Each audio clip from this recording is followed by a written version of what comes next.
So, welcome sa podcast natin ngayon. Number one podcast pa rin. Lesson learn lang natin sa mga ah, tulad natin na bata pa tayo tapos may marami tayong pangarap, gusto natin maging maganda yung katawan natin.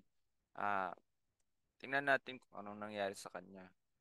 Dahil sa pagturok ng steroid at walang tamang healthy diet at saka walang tamang exercise, mapupunta talaga yung chemical kung saan-saan sa katawan mo. Pero hindi ko yan sinubukan na magturok ng steroid kasi kaduwagan yan eh. Kung gusto mo talaga gumanda ang katawan mo, mag-gym ka talaga at saka mag-exercise ka talaga kung gusto mo lang na gumanda talaga yung katawan mo. At saka ang pagtuturok ng steroid, isang maling hakbang. Kasi isang kita kita nyo yung sitwasyon niya na tungkod na lang yung gamit niya sa paglalakad.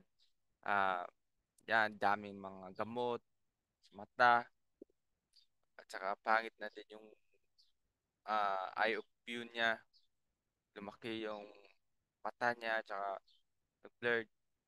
Ito, kahit sabi ng doktor, wala na din kahit doktor. Mahirap na i-adjust to. Kasi kung i-adjust to, wala namang magagaling na doktor sa Pilipinas, nasa ibang bansa naman. So, pwede pa siya gagaling.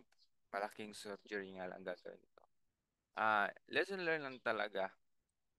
Huwag natin ilagay ang buhay natin sa mga bagay na hindi naman talaga ah ah, safety, walang tamang procedure. So, kailangan instant careful tayo sa ganito. Tingnan nyo gaano kahirap ang buhay niya. So, ang dating saganang buhay, panandalian lang pala yun para sa kanya. So, ayun, kung gusto nyong tumulong sa kanya, nandiyan naman yung GMA, yung foundation ng GMA.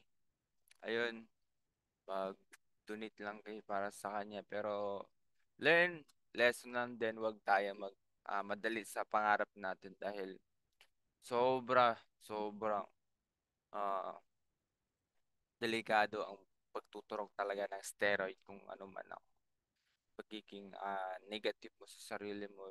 Think positive. Iwasan mo yung negative kasi pagiging negative, putik na. At saka antayin nyo yung para sa inyo talaga. Kasi darating talaga yan. Darating talaga yan.